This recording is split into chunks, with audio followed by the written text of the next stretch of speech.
કે ગુજરાતના કોઈ પણ ખૂણે દારૂ કે ડ્રગ્સનો વેપાર થતો હોય, કાળો કારોબાર થતો હોય, અમે એક વિડીયો બનાવીને મને પુરાવો આપો, એમને 24 કલાકની અંદર આપણે એરેસ્ટ કરશું, રેડ બનાવશું. જિગ્નેશ મેવાણીએ એ જ કર્યું જે હર્ષ સંઘવીભાઈએ કીધું.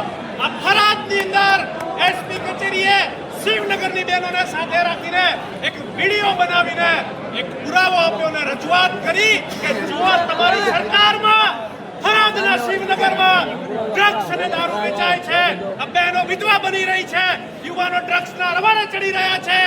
અહીંયા રેડ કરીને દારૂને ડ્રગ્સ બંધ કરાવો. અહીંથી થરાદના આ પાકિસ્તાન બોર્ડર થરાદથી જિગ્નેશભાઈએ બાણ છોડ્યું ને તીર છેક જઈને ગાંધીનગરની આંખમાં લાગ્યું અને ત્યાં ભૂકંપ આવ્યો અને ગાંધીનગરની અંદર ભૂકંપ આવ્યો અને એ લોકોએ જિગ્નેશભાઈની વિરોધની અંદર એક ત્યાંથી પ્રેશર બનાવ્યું, દબાણ બનાવ્યું અને પોલીસ પરિવારોને જિગ્નેશ મેવાણીના વિરોધમાં ઉતાર્યા. પણ ક્યાં સુધી?